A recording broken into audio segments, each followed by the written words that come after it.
Hello friends, welcome back to my channel. আমরা 29শে June যে কর্মসংস্থান পেপারটা আছে সেটার যে ডাব্লিউপি মেন প্র্যাকটিস সেটের আমরা অঙ্কের সমাধান করব। ঠিক আছে, তো চলো আজকের ক্লাসটা শুরু করি। ফার্স্ট কোশ্চেন, যে কোন সংখ্যাটি নিচের কোন সংখ্যাটি 18 দ্বারা বিভাজ্য নয়। তাহলে এখানে এই অঙ্কটা যদি তোমরা প্রতিটা অপশন টেস্ট করতে যাও অনেকটা টাইম লেগে যাবে। তো 18 দ্বারা বিভাজ্যের নিয়ম কি? একবার 9 দ্বারা হতে হবে ভাগ, আর একবার 2 দ্বারা ভাগ হতে হবে। 9 দুগুণে 18, একবার 9 দ্বারা ভাগ যেতে হবে আর একবার 2 দ্বারা ভাগ যেতে হবে। তাহলে 2 দ্বারা বিভাজ্যের নিয়ম কি? শেষের সংখ্যাটা জোড় থাকতে হবে। তাহলে দেখো, এটা 6 জোড় 6 জোড়, এটাও 6 জোড়, কিন্তু এখানে 3 আছে। সুতরাং এখানে এই সংখ্যাটা আমাদের যেহেতু 3 আছে, সেই সংখ্যাটা আমাদের কি 2 দ্বারা ভাগ যাবে না। 2 দ্বারা ভাগ যাবে না মানে সেটা আমাদের 18 দ্বারাও কিন্তু ভাগ যাবে না। ঠিক আছে, 18 দ্বারা ভাগ যেতে গেলে 9 দ্বারা ভাগ যেতে হবে আর 2 দ্বারা ভাগ যেতে হবে। তো আমরা প্রথমেই পেয়ে গেলাম যে এই 3 যেহেতু শেষে বিজোড় আছে সেটা 2 দ্বারা ভাগ যাবে না, সুতরাং পুরো সংখ্যাটা আমাদের কিন্তু 18 দ্বারা ভাগ যাবে না। তাহলে এখানে আমাদের অপশান ডি হয়ে যাবে সঠিক অ্যান্সার। ঠিক আছে, অপশান ডি সঠিক অ্যান্সার, আর আমাদের আর কোনো অপশান টেস্ট করার দরকার নেই। কোশ্চেন 37, দুটি সংখ্যার যোগফল 36, তাদের গসাগু ও লসাগু যথাক্রমে 3 ও 105 হলে সংখ্যা দুটির অনন্যকের যোগফল কী হবে? এবার এখানে সরাসরি শর্ট ট্রিক্স হচ্ছে কি, 36 তলায় কি 3 গুণিত 105 যদি গুণ করে দিই, এবার কাটাকুটি করলে আমরা অ্যান্সার পেয়ে যাব। পরীক্ষা হলে কি মনে থাকবে এত শর্টকাট সমস্ত কিছুর? আমরা এত শর্টকাট মনে রাখবো না। যেটা গসাগু আছে, গসাগুর ওপর ভিত্তি করে আমরা অঙ্ক করি। গসাগু কত আছে? 3 বলা আছে। তাহলে সংখ্যাটাকে ধরবো, একটাকে 3x আর একটাকে ধরবো 3y। পরীক্ষা হলে তো আমি যেগুলো লিখছি এগুলো তো তোমরা লিখবে না, যেহেতু বেসিকটা তোমরা দেখে নাও, পরীক্ষা হলে অটোমেটিক সেই বেসিকটাই স্পিডে অঙ্কটা করে শর্ট ট্রিক্স হয়ে যাবে। দুটি সংখ্যার যোগফল বলা আছে 36, তাহলে এখানে দুটি সংখ্যা, একটা 3x আর একটা 3y, তাহলে যোগফল কি হবে? একটা 3x প্লাস 3y, এটা ইকুয়াল টু কত? এটা ইকুয়াল টু হচ্ছে 36। লসাগু বলা আছে, এবার দুটো সংখ্যার লসাগু বের করো। তাহলে 3x আর 3y এর যে লসাগু, দুটোর মধ্যে কমন কি আছে? 3 কমন আছে। কি কমন নেই? x কমন নেই, y কমন নেই। এটা হচ্ছে আমাদের লসাগু। আর লসাগু কত বলা আছে? 105 বলা আছে। ঠিক আছে, 3 দিয়ে কাটা দাও, 3 × 9, 3 × 5 = 15।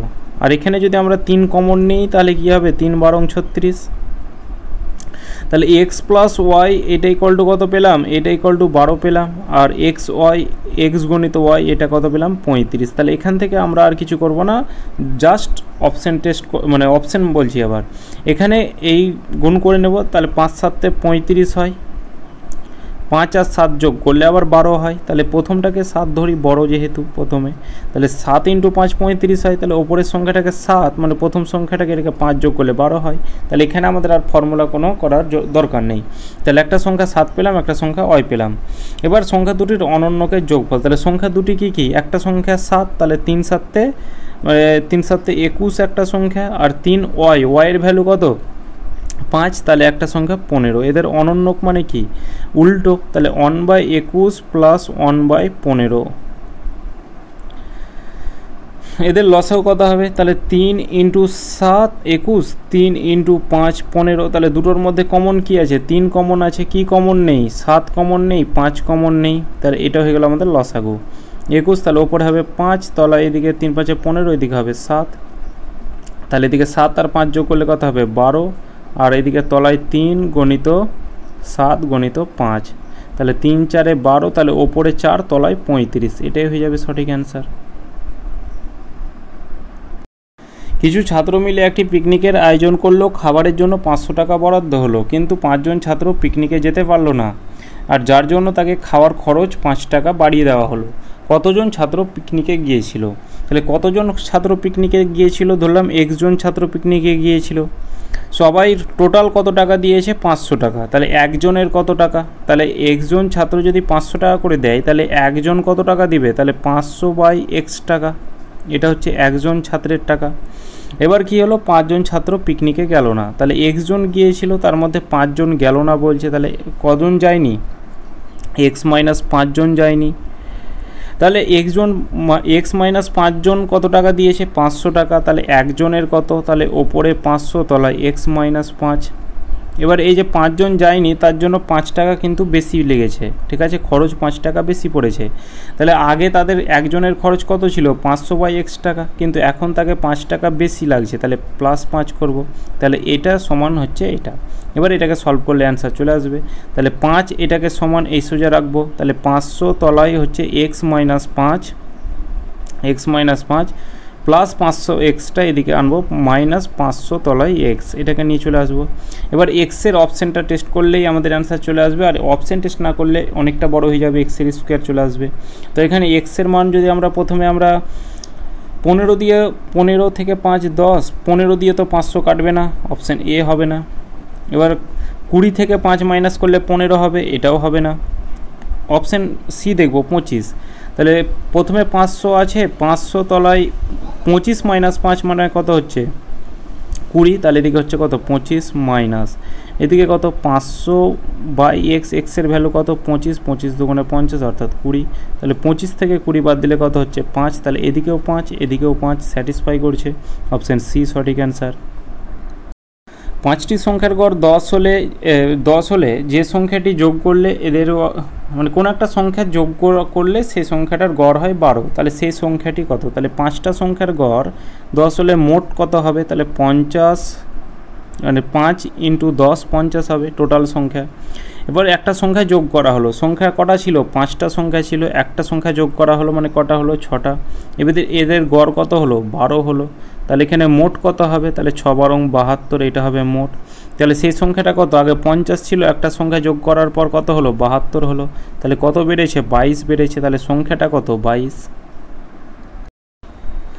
18 বছর আগে একজন লোকের বয়স তার ছেলের বয়সের 3 গুণ, এখন লোকটির বয়স, এখন মানে হচ্ছে বর্তমান, এখন লোকটির বয়স তার ছেলের বয়সের দ্বিগুণ, তাহলে লোকটির আর ছেলের এখন লোকটির আর ছেলের বয়সের সমষ্টি কত? এখন মানে হচ্ছে প্রেজেন্ট। এবার 10 বছর আগে বলা আছে কত, 18 বছর আগে কত বলা আছে? ফাদার অনুপাত সন, তার ছেলের বয়সের 3 গুণ, তার ছেলের বয়স যদি 1 হয় তার বাপের বয়স হবে 3, আর এখন বলা আছে ছেলের বয়সের দ্বিগুণ, ছেলের বয়স 1 হলে তার বাবার বয়স হবে 2। এবার আমাদের এটাকে সমান দেখতে হবে, দেখো এই ডিফারেন্স 1 আর এর ডিফারেন্স হচ্ছে 0, সমান করতে হবে। তাহলে এদের ডিফারেন্স কত 1, এই দুটোর সাথে গুণ করব, সেই 3 আর 1ই হবে। আর এই দুটোর ডিফারেন্স কত 2, এই নিচের সাথে গুণ করব, তাহলে কত হবে? এদিকে হবে 4 আর এদিকে হবে 2। এবার দেখো ডিফারেন্স হচ্ছে 1, এদিকেও হচ্ছে 1 ছিল 1 ইউনিট পরে 2 হয়েছে, 3 ছিল 1 ইউনিট পরে 4 হয়েছে, কিন্তু বলা আছে 18 বছর, তাহলে 1 ইউনিটের ভ্যালু হচ্ছে 18। তাহলে এখানে বলা আছে লোকটির আর ছেলেটির বয়সের সমষ্টি কত এখন মানে বর্তমানেরটা, তাহলে 4 ইউনিট 4 আর 2 যোগ করলে কত হয় 6, মানে এই লোকটির আর ছেলেটির বয়সের যোগফল কত 6, তাহলে এখানে 1 ইউনিটের ভ্যালু 18 হলে 6 ইউনিটের ভ্যালু কত হবে 18 × 6, অর্থাৎ 6 18 108 হয়ে যাবে, সঠিক অ্যান্সার। পৃথিবীর আহ্নিক গতি 12% বেড়ে যায়, একদিন আর ঘন্টার মধ্যে সম্পর্ক কী হবে? এই অঙ্কটা এইভাবে করতে হবে যে স্পিড ইকুয়াল টু গতি মানেই তো গতিবেগ, অর্থাৎ স্পিড ইকুয়াল টু কি ডিস্ট্যান্স বাই সময়।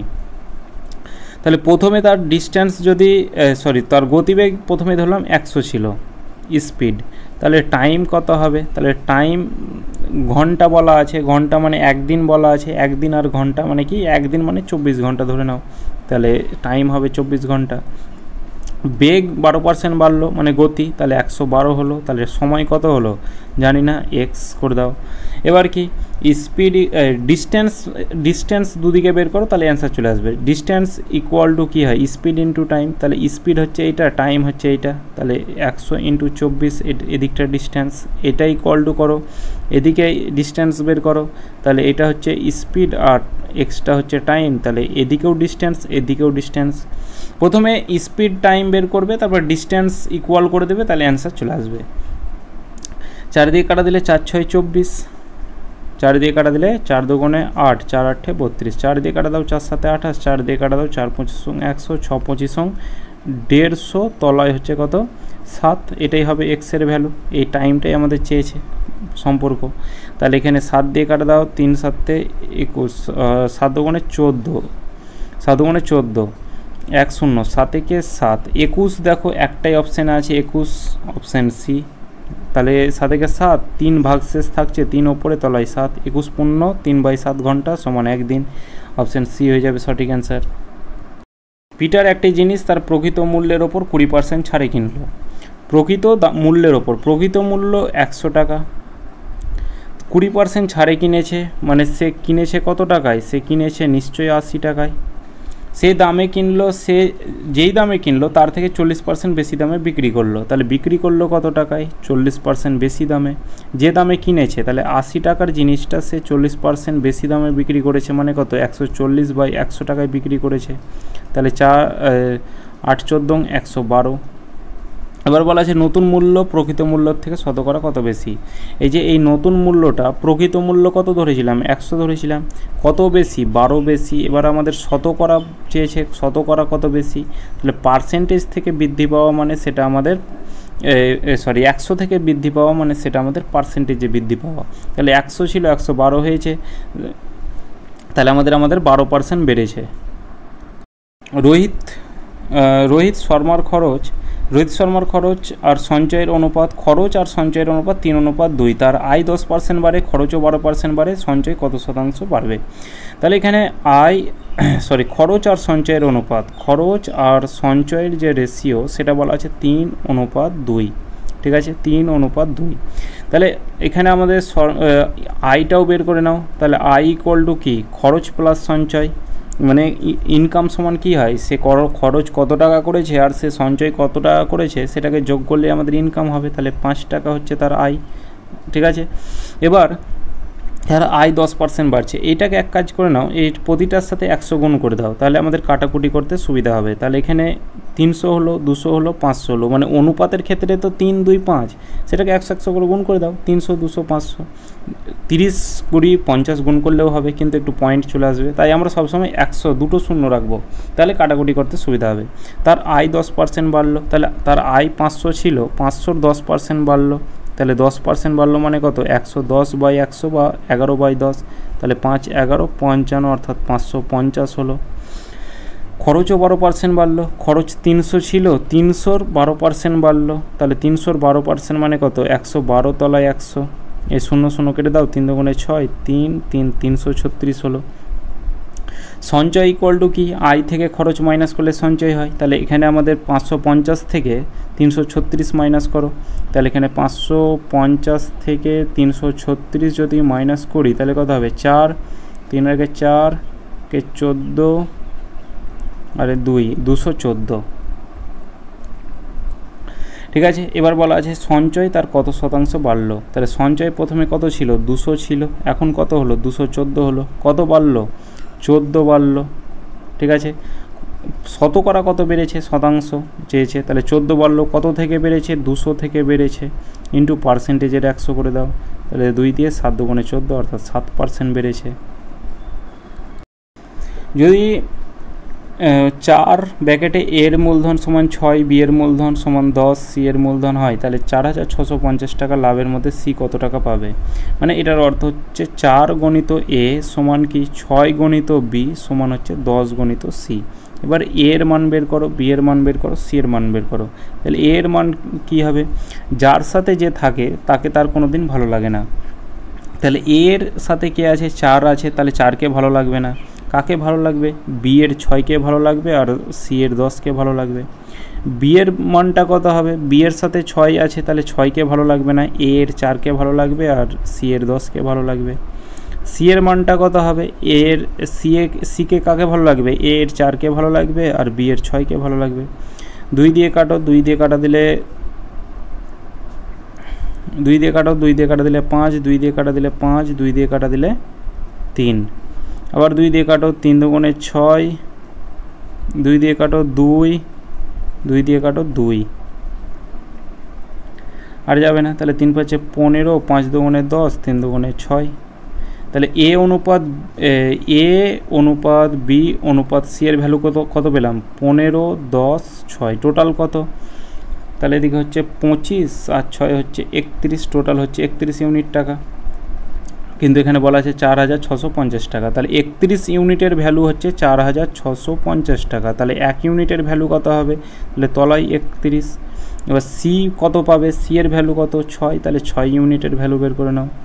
তাহলে 31কে 31 এদিকে 9 6 15 155, 5 3 5 15, এটা দিয়ে কাটা দিলে কত হচ্ছে 15, আর শেষে একটা শূন্য আছে। 60 6 15 90, অর্থাৎ 900 টাকা। তাহলে সি কত টাকা পাবে? 900 টাকা। এ একটি কাজের 7/10 অংশ 15 দিনে করে, সে বাকি কাজটি বি এর সাহায্য নিয়ে 4 দিনে শেষ করে। পুরো কাজটি এ ও বি একসঙ্গে করলে কতদিন সময় লাগবে? তাহলে 7/10 অংশ কাজটা করছে কত দিনে? 15 দিনে। আর আমি বলেছি কি ভগ্নাংশের অঙ্ক সবসময় 1 ধরে করবে। তাহলে 1 অংশ তার কাজটা কত সময় লাগবে? তাহলে 15 এই সমানের এদিকে উল্টে যায়, তাহলে ওপরে 10 তলায় 7, মানে 150/7 দিন সময় লাগবে। তাহলে এ এর কাজটা কতদিন সময় লাগছে? 150/7 দিন। বি এর কাজটা কতদিন সময় লাগবে বলা আছে? বাকি কাজটা, তাহলে 10 ভাগের মধ্যে 7 ভাগ তো এ করেছে, তাহলে বি এর কাজটা মানে বি এর সাহায্য নিয়ে, ঠিক আছে, মানে এ প্লাস বি মিলে কাজটা কত দিনে করবে? বাকি কাজটা করছে। তাহলে এখানে 10 ভাগের মধ্যে 7 ভাগ তো হয়ে গেছে, বাকি আছে আর 3 ভাগ। এটা করছে কত দিনে? 4 দিনে করছে। তাহলে 1 অংশ কত দিনে করবে? তাহলে 1 অংশ করবে কত? 4 10 40/3 দিনে। তাহলে এখানে 40/3 এটা করো। এবার লসাগু বের করো, 150 আর 40-এর লসাগু। তাহলে 10 × 15 150, আর 10 × 4 কমন কি আছে? 10 কমন কি নেই? 15 আর 4 4 15 60, অর্থাৎ 600। লসাগু কত হলো? 600। এবার কি করবে? 150কে এই 600কে 150 দিয়ে ভাগ করো, কত হয়? 4। ওই 4 তলার 7টাকে গুণ করে দাও, মানে উল্টে যায়, 4 7 28 হবে। আর বিকে যখন সাহায্য নিচ্ছে, বি এর সাহায্য নিয়ে তারা কত দিনে? তাহলে 4 15 60, 3 15 45 দিনে কাজটা করছে। তাহলে এখানে তার এ ও বি মিলে যদি কাজটা করে কত দিন সময় লাগবে? তাহলে এ ও বি মিলে কত ইউনিট কাজ করে? 45 ইউনিট কাজ করে। টোটাল কাজ কত ইউনিটের? 600 ইউনিটের। তাহলে 600 ইউনিট করে 45 ইউনিটের কাজটা তার কত দিন সময় লাগবে? 15 দিয়ে 3, 15 দিয়ে 4, তাহলে 3 13 39, 1 ভাগ শেষ, তলায় 3, 33 × 1/2 দিন, 1/3 দিন সময় লাগবে। একটি ট্রেন একটি নির্দিষ্ট গতিতে 600 কিলোমিটার দূরত্ব অতিক্রম করে। ট্রেনের গতি ঘন্টায় 5 কিলোমিটার যদি বাড়ানো হয়, তাহলে যাত্রা সম্পন্ন করতে 4 ঘন্টা কম সময় লাগে। ট্রেনটির গতিবেগ কত? তাহলে প্রথমে ট্রেনের গতিবেগ ছিল x, 4 ঘন্টা কম বলা আছে, মানে আমাদের টাইমের পার্থক্য বলা আছে। টাইম ইকুয়াল টু কি? দূরত্ব বাই গতিবেগ। তাহলে দূরত্ব কত? 600 কিলোমিটার দূরত্ব, তাহলে 600/x, এটা হচ্ছে টাইম। পার্থক্য যেহেতু বলা আছে, কম বা বেশি বলা থাকলে পার্থক্য, তাহলে মাইনাস করব। এবার কি, যখন কি এই ট্রেনের গতি 5 ঘন্টায় 5 কিলোমিটার কী করছে? বাড়ানো হচ্ছে। তাহলে প্রথমে কত ছিল? x ছিল। এবার দ্বিতীয় যে গতিবেগটা কত হবে? x + 5 হবে। তাহলে এর টাইমটা কত হবে? তাহলে 600/x - 5, সরি x + 5, এটার পার্থক্য বলা আছে 4 ঘন্টা। তাহলে অঙ্কতে কিছুই নেই, প্রথমে দূরত্ব বলা আছে, দূরত্বটাকে লিখলাম, তলায় হচ্ছে গতিবেগ। তাহলে কি হলো? দূরত্ব বাই গতিবেগ সমান হচ্ছে স্পিড, টাইম।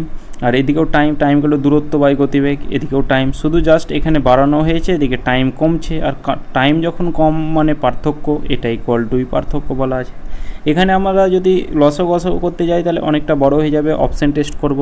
25 প্রথমে আছে, তাহলে 25 60কে যদি 25 দিয়ে ভাগ করি তাহলে কত হবে? 25 দিয়ে কাটা দিলে কত হবে? 24 মাইনাস, তাহলে 25 আর 5 যোগ করলে কত হয়? 30। তাহলে 60কে 30 দিয়ে ভাগ করলে কত হবে? 20। তাহলে 24 থেকে 20 বাদ দিলে কত হবে? 4। আর এদিকে এটা ইকুয়াল টু 4 আছে। তাহলে এখানে আমাদের কত? এক্সের ভ্যালু 25 নিতে হবে। তাহলে ট্রেনটির যে গতিবেগ সেটা এক্স ধরেছিলাম, আর এক্সের ভ্যালু হচ্ছে 25। 270 মিটার দীর্ঘ একটি ট্রেন 120 কিলোমিটার ঘন্টা গতিতে বিপরীত দিক থেকে 80 কিলোমিটার প্রতি ঘন্টা বেগে অন্য একটি ট্রেনকে 9 সেকেন্ডে অতিক্রম করে। তাহলে অন্য ট্রেনের দৈর্ঘ্য কত? অন্য ট্রেনের দৈর্ঘ্য ধরলাম x মিটার, ঠিক আছে। তাহলে টোটাল ডিস্টেন্স কি হয়ে যাবে? দুটো ট্রেনের দুটো ট্রেনের দৈর্ঘ্য হয়ে যাবে টোটাল ডিস্টেন্স। তাহলে 270 প্লাস হচ্ছে কত এক্স, এটা হচ্ছে টোটাল ডিস্টেন্স। স্পিড কত আছে এখানে রিলেটিভ স্পিড হয়ে যাবে। রিলেটিভ স্পিড কি বিপরীত দিক থেকে বলা আছে, পরস্পরের বিপরীত থেকে এলে যোগ হয়, তাহলে 120 আর 80 যোগ করলে কত হবে 200। এবার কিলোমিটার প্রতি ঘন্টা, এটাকে মিটার প্রতি সেকেন্ডে আনতে গেলে কি করতে হয়, তাহলে এখানে কি বড় থেকে ছোটোতে যাব, অর্থাৎ 5/18 দিয়ে গুণ করতে হবে। ঠিক আছে, তাহলে 5/18 আর এটা ইকুয়াল টু কত টাইম বলা আছে। তাহলে এখানে আমরা কি জানি দূরত্ব বাই গতিবেগ ইকুয়াল টু টাইম। তাহলে এখানে দূরত্ব কত আছে, এটা আমরা এখানে লিখছি যে দূরত্ব হচ্ছে 270 প্লাস এক্স বাই গতিবেগ কত আছে 200 গণিত 5/18টা উল্টে আবার ওপরে চলে যাবে 18টা। তাহলে দূরত্ব বাই গতিবেগ ইকুয়াল টু হচ্ছে টাইম, আর টাইম বলা আছে কত 9 ঘন্টা। 9 দিয়ে কাটো, 9 দুগুণে 18, 2 দিয়ে কাটো হচ্ছে 100। তাহলে এদিকে 270 প্লাস এক্স, এটা ইকুয়াল টু কত 5-এর সাথে 100 গুণ করলে 500, এদিকে 1 কিছু নেই মানে 1 কোনাকুনি গুণ করলে হচ্ছে 500। তাহলে এক্স ইকুয়াল টু কত হচ্ছে, তাহলে 500 প্লাস 270টা এদিকে মাইনাস 270 হয়ে যাবে।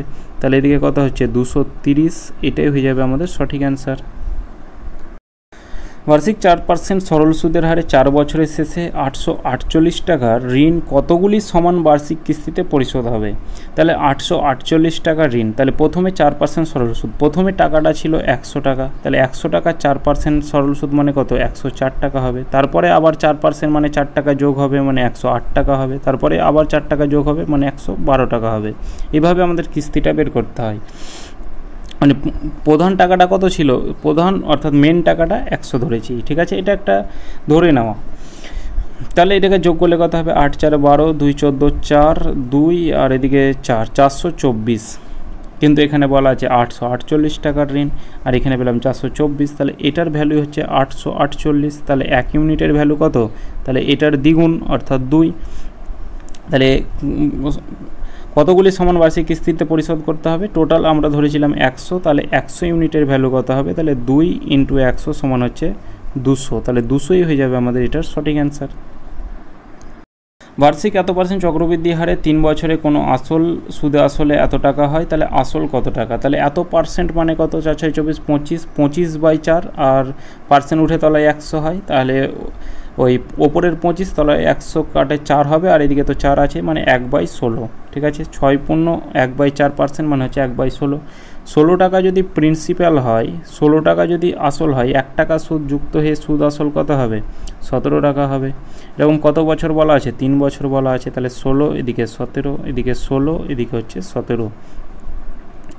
এবার এখানে তোমরা 17কে 3 বার গুণ করতে যাবে, সেইভাবে আমরা গুণ করব না, কারণ এখানে আমাদের তো কাটাকুটি যাবেই। তাহলে এদিকে হচ্ছে 17 গণিত 17 গণিত 17, এটা ইকুয়াল টু কত 4 9 1 3। এবার এখানে তোমরা একটু যদি বুদ্ধি খাটাও, পরীক্ষা যখন আমি এটার সলভ করি তখন আমি কি করেছিলাম দেখো, প্রথমে এই 7 7 49 7 9 63 এককের ঘরের অঙ্ক যখন 3 আছে, এখানেও 3 আছে। এবার 3 বার যখন 17কে গুণ করছি তখন আমাদের তো 4913 হবেই, ঠিক আছে। এবার কি করে হবে, একটা আইডিয়া মতন হবে। দেখো 15কে তুমি যদি 3 বার গুণ করো এই 3500 3400-এর কাছাকাছি থাকবে, তাহলে 17কে যখন তুমি 3 বার গুণ করছো তাহলে 49-এর কাছাকাছি থাকবে। আর শেষে যখন এই 3টে ডিজিট অর্থাৎ একক ঘরের অঙ্ক গুণ করে 3 আছে, এখানেও 3 আছে, মানে এখানে আমাদের 17র কিউব হচ্ছে 4913। তাহলে 1 ইউনিটের ভ্যালু হচ্ছে 1, মানে এগুলো দিয়ে সব কাটাই যাবে। তাহলে এদিকে 1 ইউনিটের ভ্যালু কত হচ্ছে 1। তাহলে এখানে বলা আছে আসল কত টাকা, তাহলে আসল আমাদের এটা হচ্ছে, তাহলে 16কে 3 বার গুণ করো, তাহলে 16র স্কোয়ার কত 256। এবার 256কে 256কে এবার আমাদের কি করতে হবে, আবার 16 দিয়ে গুণ করতে হবে। তাহলে 4 × 4 করো, 4 6 24, হাতে থাকলো 2। এককের ঘরের অঙ্ক তো 3টেতেই 6 আছে। তাহলে এদিকে 4 6 24-এর 4, হাতে থাকলো 2, 4 5 20, 2 22-এর 2, হাতে থাকলো 2, 4 2 8, 2 10। এটার সাথে আবার যদি 4 গুণ করি তাহলে 4 4 16 6, হাতে থাকলো 1, 8 1 9 0 4, 4096। তাহলে এখানে আমাদের এই 16কে 3 বার গুণ করে কত হচ্ছে 4096। তাহলে 1 ইউনিটের ভ্যালু 1 হলে 4096 ইউনিটের ভ্যালু 4096 হয়ে যাবে, অপশান ডি। যদি একটি রম্বসের কর্ণ দুটি 24 সেন্টিমিটার ও 10 সেন্টিমিটার হয়, তাহলে রম্বসটির ক্ষেত্রফল পরিসীমা কত হবে।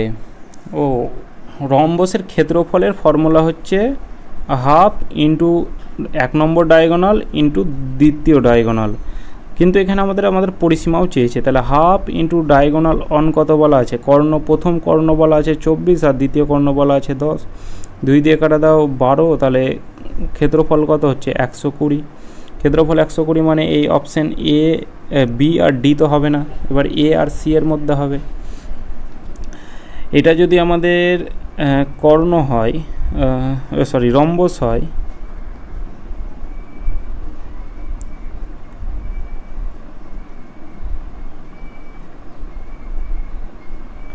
এবার এই টোটাল এই কর্ণটা বলা আছে, এইগুলো আমাদের কর্ণ বলা আছে 24, তাহলে অর্ধেকটা কত হবে, তাহলে এটা 12 হবে, এটাও 12 হবে।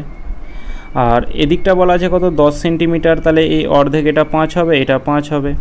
এবার এই রম্বসের প্রতিটা কোণ আমাদের 90 ডিগ্রি হয়, 90 ডিগ্রির সামনের কোণটা অতিভুজ হয়। তাহলে এখানে এটাকে যদি অতিভুজ ধরি, মানে একটা যদি কোণটাকে আমি এইভাবে অঙ্কন করি, তাহলে এটা যদি 90 ডিগ্রি হয় তাহলে এর সামনের কোণটা অতিভুজ। একটা আমাদের 12 বলা আছে, একটা 5 বলা আছে, তাহলে অতিভুজ ইকুয়াল টু কি, লম্ব স্কোয়ার প্লাস ভূমি স্কোয়ার, মানে 12 স্কোয়ার প্লাস 5 স্কোয়ার। তাহলে এখানে কত 144 প্লাস 25 অর্থাৎ 169, মানে হচ্ছে কত 13। তাহলে এই বাহুটা আমাদের কত হচ্ছে 13। এই বাহুটা যদি 13 হয়, মানে এটা রুট বাইরে বেরিয়েছে 13 হবে, তাহলে এই বাহুটা যদি 13 হয় তাহলে এটাও 13, এটাও 13, এটাও 13। তাহলে পরিসীমার ফর্মুলা কি হবে, প্যারিমিটার ইকুয়াল টু কি, যে 4 ইন্টু বাহু, 4 ইন্টু বাহু কত আছে এখানে 13 সেন্টিমিটার, তাহলে 13 4 13 52 সেন্টিমিটার। তাহলে এখানে আমাদের 52 কোন অপশান আছে, অপশান এ হয়ে যাবে সঠিক অ্যান্সার, যে পরিসীমা হচ্ছে 52 সেন্টিমিটার আর এদিকে ক্ষেত্রফল হচ্ছে 120 বর্গ সেন্টিমিটার। তিনটি সংখ্যার অনুপাত 3:5:10, তাদের লসাগু 360 হলে গসাগু কত। তাহলে এখানে তিনটে সংখ্যা, একটাকে 3x ধরো, একটাকে 5x ধরো আর একটাকে 10x ধরো, তিনটে সংখ্যা হলো, এদের লসাগু কী হবে, এলসিএম হচ্ছে প্রতিটার মধ্যে কমন কি আছে, x কমন আছে, কি কমন নেই, 3 কমন নেই, আর 5 আর 10-এর লসাগু কত হয় 10, তাহলে 10 আর 3-এর লসাগু কত হয় 30, আর প্রতিটার মধ্যে কি কমন আছে x, তাহলে 30x হচ্ছে লসাগু। আর গসাগু অর্থাৎ HCF কি হবে, তাহলে গসাগু কি হবে, গসাগু হবে প্রতিটার মধ্যে কি কমন আছে, x কমন আছে, x হয়ে যাবে গসাগু। এবার লসাগু বলা আছে আমাদের 360, তাহলে এখানে পেলাম কত 30x, তাহলে এটার ভ্যালু কত, এটার ভ্যালু হচ্ছে 360, তাহলে এখানে 3 দিয়ে 3 বারং 36 অর্থাৎ x ইকুয়াল টু 12, তাহলে গসাগু কত x, আর x সমান কত পেলাম 12, তাহলে 12 হয়ে যাবে সঠিক অ্যান্সার। এই অপশানগুলো একটু ভুল আছে, ঠিক আছে, গসাগু কত হবে 12। কোশ্চেন 52, এখানে আমি ফর্মুলা কিছুই করবো না, এটা ফর্মুলা ধরে অঙ্কটা হয়, প্রথমে এটার সাথে এটা গুণ করতে হবে, পি কিউব হবে, তারপরে 3p স্কোয়ার হবে, তো আমি এটা করব না। প্রথমে আমি কি করব, এই 99 স্কোয়ার বের করার ট্রিক্সটা জানবো। তাহলে 99-এর স্কোয়ার বের করার নিয়ম কি, প্রথমে 99 আছে, 1 মাইনাস করে দাও কত হবে 98, দুটো 9 আছে বলে 0 আর 1, মানে দুটো সংখ্যা হবে 0 আর 1। এবার 3টে 9 যদি দেওয়া থাকতো তাহলে কি করতাম, তাহলে এখানে 3টে 9 অর্থাৎ 999 থেকে 1 মাইনাস করতাম 998 হতো, ঠিক আছে। এবার 3টে সংখ্যা আছে, তাহলে দুটো 0 একটা 1, 4টা সংখ্যা থাকলে কি করতাম, মানে 4টা 9 থাকলে 3টে 0 একটা 1, এটা হচ্ছে আমাদের ট্রিক্স। তাহলে এখানে পি আছে, তাহলে এখানে আমরা 99 লিখলাম, তারপর ব্র্যাকেটে 99-এর স্কোয়ার কত 98/100, তাহলে এখানে 98/100 লিখলাম, যোগ চিহ্ন 3p, তাহলে 3 ইন্টু 99, তাহলে 3 9 27, 3 9 27 আর 2 হচ্ছে 29, 297, যোগ চিহ্ন কত 3, তাহলে এখানে 99 আর এদিকে ব্র্যাকেটে কত হচ্ছে 98/100, যোগ চিহ্ন এদিকে যোগ করলে কত হবে, এটাকে 300 হবে। তাহলে এটাকে এবার যদি যোগ করি তাহলে কত হবে, তাহলে 99 এদিকে হচ্ছে 1 0 11 10 আর কিছু নেই, মানে গুণ চিহ্ন আছে, 99-এর সাথে 1 গুণ করলে কত হবে 99, আবার এখানে 0 1 আছে, 99-এর সাথে 1 গুণ করলে 99 হবে, আবার প্রথমে 1 আছে, 99-এর সাথে 1 গুণ করলে 99 হবে, মানে 6টা 9, একটা অপশানেই 6টা 9 আছে। এ ও বি এর বয়সের গড় 10 বছর, বি ও সি এর বয়সের গড় 15 বছর, এ ও সি এর বয়সের গড় 20 বছর, এ বি সি এর বয়সের গড় কত। তাহলে এ প্লাস বি এর যে বয়সের গড়, মানে দুজনের বয়সের গড় বলা আছে 10, তাহলে মোট বয়স কত হবে 20। বি প্লাস সি এর যে বয়সের গড় সেটা 15 বলা আছে, তাহলে মোট কত হবে দুজনের 30। এ প্লাস সি এর যে বয়সের গড় সেটা কত বলা আছে 20, তাহলে দুজনের কত হবে 40। ঠিক আছে, তাহলে দুটো এ দুটো বি দুটো সি আছে, তাহলে 2 কমন নিলে ব্র্যাকেটে কী পড়ে থাকবে এ প্লাস বি প্লাস সি পড়ে থাকবে। তাহলে তিনজনের যে মোট বয়স কত হচ্ছে 40 × 3 = 70, 90 হচ্ছে। তাহলে তিনজনের যে মোট বয়স সেটা কত হচ্ছে 2 দিয়ে এটা কাটা দিলে 45 হবে। তিনজনের যে মোট বয়স সেটা হচ্ছে 45, কিন্তু তিনজনের আমাদের গড় বয়স চেয়েছে, তাহলে মোট বয়স হচ্ছে 45। মোটকে যখন আমরা সংখ্যা দিয়ে ভাগ করব তখন আমরা গড় পেয়ে যাব 3 × 15 = 45, তাহলে তিনজনের যে গড় বয়স সেটা হচ্ছে 15 বছর। কোশ্চেন 54, 4টি পাত্রের মিশ্রণে দুধ ও জলের অনুপাত যথাক্রমে 5:3, 2:1, 3:2 আর 7:4। কোন পাত্রে জলের সাপেক্ষে দুধের পরিমাণ বেশি? তাহলে 4টা পাত্র আছে, প্রথম, দ্বিতীয়, তৃতীয়, চতুর্থ। টোটাল প্রথম পাত্রতে 5:3, প্রথমে দুধ তারপরে জল, মানে প্রথমটা মিল্ক প্রতিটাতেই। টোটাল 8 ভাগের মধ্যে 5 আর 3 হচ্ছে টোটাল 8 ভাগ, 8 ভাগের মধ্যে 5 ভাগ হচ্ছে দুধ। একই রকমভাবে 2:1, টোটাল 3 ভাগের মধ্যে 2 ভাগ হচ্ছে কি দুধ, আর 3:2, টোটাল 5 ভাগের মধ্যে 3 ভাগ হচ্ছে দুধ, আর এদিকে 7 × 4 11 ভাগের মধ্যে 7 ভাগ হচ্ছে আমাদের দুধ। কোন পাত্রে দুধের পরিমাণ সবথেকে কম? তাহলে এই পাত্রগুলোর মধ্যে যেটা ছোট সেটাতেই কম থাকবে। তাহলে কোন সংখ্যাটা ছোট সেটা বের করো, মানে কোন ভগ্নাংশটা ছোট। তাহলে আর বেশি বললে কোন ভগ্নাংশটা বড় সেটা বের করতাম। তাহলে এদিকে 8 × 2 = 16, এদিকে 3 × 5 = 15, তাহলে ছোট সংখ্যা কোনটা? এইটা আমাদের ছোট সংখ্যা। এবার এর সাথে তুলনা করব এইটা, তাহলে এদিকে 5/8 এর সাথে যদি 3/5 তুলনা করি তাহলে 3 × 8 = 24, আর এদিকে 5 × 5 = 25, তাহলে ছোট সংখ্যা কোনটা? 3/5। এটার সাথে এবার 7/11 তুলনা করব, তাহলে 3/5 এর সাথে 7/11, তাহলে 5 × 7 = 35, 3 × 11 = 33, তাহলে সব থেকে ছোটো সংখ্যা পেলাম আমরা 3/5। ছোটো সংখ্যা যখন 3/5 পেলাম, তাহলে সব দুধের পরিমাণ সব থেকে কম থাকবে কোন পাত্রে? তৃতীয় পাত্রে। এই কোশ্চেনটা রাখো, এই কোশ্চেনটার অ্যান্সার কিন্তু আসছে না, মানে এত চারিদিক থেকে অঙ্কটা করছি কিন্তু অ্যান্সারটা আসছে না। ঠিক আছে, এই কর্মসংস্থানে কিন্তু মানে সলিউশনটা দেওয়াও নেই। তো এই কোশ্চেনটা রাখো, পরে যদি সমাধান হয় কোনো একটা কর্মসংস্থানের পেপারেই কিন্তু আমি করিয়ে দেব। এই কোশ্চেনটা ভুল দেওয়া আছে, মানে এখানে লাভের শতকরা চেয়েছে। যেমন কিছু পত্রিকা P টাকা ডজনে কিনেছে, মানে 1 ডজন মানে কি 12টার দাম হচ্ছে 1 ডজন সমান 12টা, 12টার দাম হচ্ছে P টাকা, একটার দাম কত P/12 টাকা। এটাতে কি করেছে? কিনেছে, বিক্রি করেছে কত টাকায়? প্রতি ডজনে এত টাকা, মানে 12টার দাম সে P/8 টাকায় বিক্রি করেছে। তাহলে একটার দাম কত হবে? তাহলে একটার দাম হবে এই তলায় 12টা চলে আসবে 96 টাকায় কী করেছে? বিক্রি করেছে। তাহলে এখানে ক্রয় মূল্য হচ্ছে P আর বিক্রয় মূল্য কত হচ্ছে? ক্রয় মূল্য হচ্ছে P/12 আর বিক্রয় মূল্য কত হচ্ছে? P/96। তাহলে এদিকে 8 × 96, এই 8টা কোনাকুনি গুণ করে দাও, তাহলে 8P অনুপাত P, মানে 8P টাকায় কিনেছে, P টাকায় বিক্রি করেছে। তাহলে এখানে লস হচ্ছে 7P, কিন্তু এখানে আমাদের লাভ চেয়েছে। এই কোশ্চেনটাও ভুল দেওয়া আছে। এ ও বি 2 শ্রমিক একটি কাজে নিযুক্ত হয়, উভয় একসঙ্গে কাজ করলে যত সময় নেয় এ একা কাজ করলে তার থেকে 8 ঘন্টা বেশি সময় নেয়। উভয় মানে A + B মিলে যদি x ঘন্টা সময় নেয়, তাহলে A তার থেকে কি 8 ঘন্টা বেশি সময় নেয়, অর্থাৎ x + 8, আর B একা কাজ করলে এত ঘন্টা বেশি সময় নেয়। তাহলে B যদি কাজ করে তাহলে উভয় তারা কাজ যত করবে তার থেকে এত ঘন্টা, মানে 4 × 2 = 8, 9/2 ঘন্টা, মানে 4.5 ঘন্টা কিন্তু বেশি নেয়। এবার এটার বেসিক অঙ্ক কী করে হবে? এটার আমাদের লসাগু বের করতে হবে। x + 8 x + 4.5 লসাগু বের করে এখানে a এর ভ্যালু বের করতে হবে, b এর ভ্যালু অনেকটা বড় হয়ে যাবে। এটা শর্ট ট্রিক্স দেখো, এই অনেকটা সলভ করে লাস্টে বেলায় তোমরা এরকম পেয়ে যাবে যে স্কোয়ারটা একদিকে উঠে রুট হবে। এই 8 ঘন্টা আছে আর এদিকে 4 × 2 = 8, 9/2 ঘন্টা এটা আছে, এটাকে গুণ করে দিতে হবে। 4 রুটের মধ্যে কত পড়ে থাকছে? 36, তাহলে 6 × 6 = 36, তাহলে এই 6 ঘন্টা হয়ে যাবে সঠিক অ্যান্সার। ডি ব্যাস বিশিষ্ট একটি পাইপ একটি জলের ট্যাঙ্কে 40 মিনিটে খালি করতে পারে। 2D ব্যাস বিশিষ্ট অন্য একটি পাইপ একই কাজ শেষ করতে কত সময় লাগবে?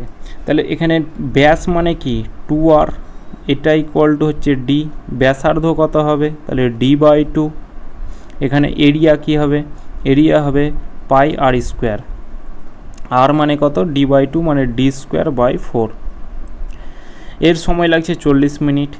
একই রকমভাবে আরেকজনের যে সময় লাগছে সেটা কত দেখো, যে এখানে ব্যাস বলা আছে মানে 2R বলা আছে, কত 2D বলা আছে, তাহলে এখানে আর ইকুয়াল টু কত হবে ডি হবে, তাহলে এরিয়া ইকুয়াল টু কী হবে পাই d²,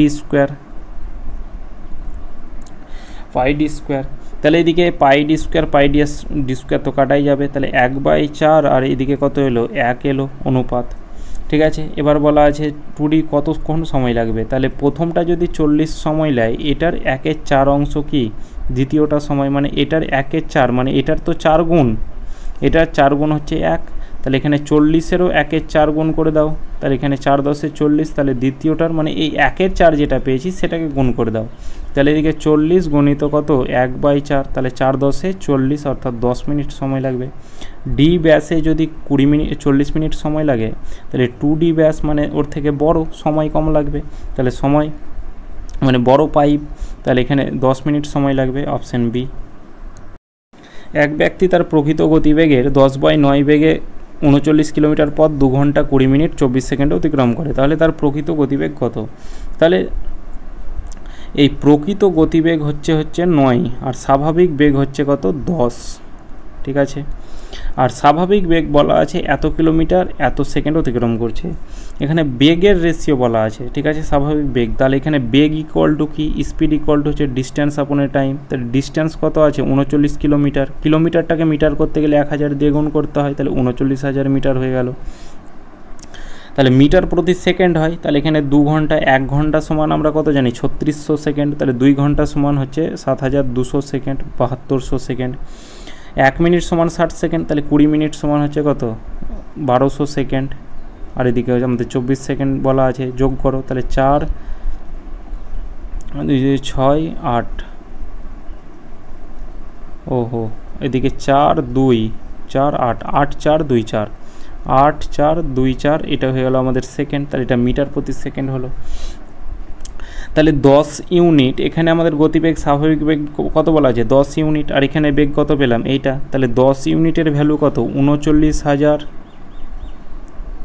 তলায় হচ্ছে কত 8 4 2 4, তাহলে 1 ইউনিটের ভ্যালু কত হবে সামনাসামনি কেটে দাও 3900 এটা, তাহলে এখানে প্রকৃত বেগ কত 9, তাহলে 9 ইউনিটের ভ্যালু কত হবে, তাহলে এদিকে 9 গুণ করে দাও, এটা কি এলো মিটার প্রতি সেকেন্ড, কিন্তু চেয়েছে কি কিলোমিটার প্রতি ঘন্টাতে, তাহলে এখানে মিটার প্রতি সেকেন্ডকে কিলোমিটার প্রতি ঘন্টাতে আনতে গেলে কী করতে হয় 18/5 দিয়ে গুণ করে দিতে হয়, কাটাকুটি করো অ্যান্সার চলে আসবে। তাহলে 9 দিয়ে কাটা দাও, 9 9 81, 3 9 27, 6 9 54, 9 দিয়ে কাটা দাও 2, 9 দিয়ে কাটা দাও 9 কে 9, 4 9 36,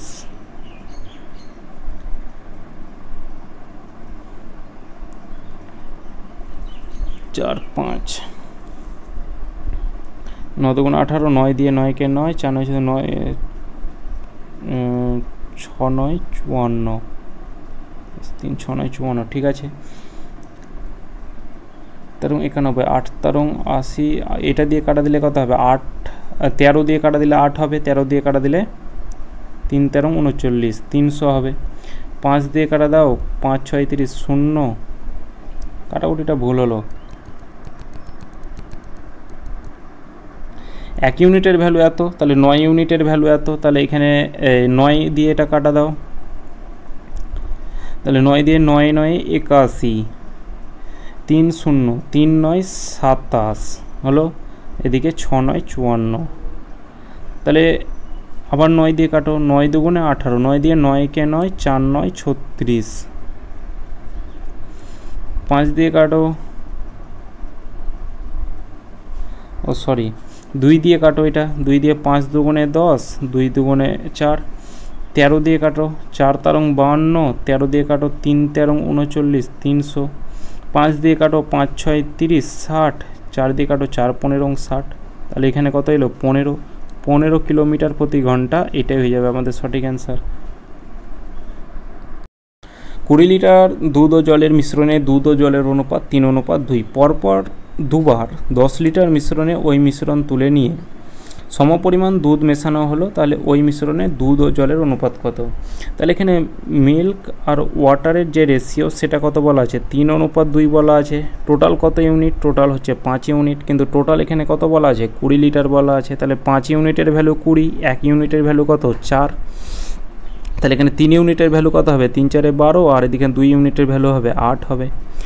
এবার 10 লিটার মিশ্রণ তুলছে, তাহলে এখানে 20 লিটারে যদি 12 হয়, 20 লিটারের মধ্যে 10 লিটার যদি 20 লিটারের মধ্যে 12 লিটার যদি দুধ হয় আর 8 লিটার যদি জল হয়, তাহলে 10 লিটারে 10 লিটার তুলে নিল। তাহলে এখানে 10 লিটার মিশ্রণ যখন তুলে নিচ্ছে তখন মিল্ক কত হচ্ছে? 20 লিটারে 12 লিটার যদি দুধ হয়, তাহলে 10 লিটারে দুধ কত হবে? 6 লিটার। 20 লিটারে 8 লিটার যদি জল হয়, তাহলে 4 লিটার হবে কি দুধ, জল। এটা কি 10 লিটার মিশ্রণ তুলে নিল। এবার কি 10 লিটার মিশ্রণের পরিমাণ সমপরিমাণ দুধ মেশাচ্ছে, তাহলে এবার 10 লিটার মিশ্রণ দুটো থেকে তুললো, মানে তুলছে তখন দুটো থেকে আর মেশাচ্ছে তখন সে দুধ একটা। তাহলে এখানে 16:4 এটা হলো, এটা একবার হলো। আর একবার কী হবে?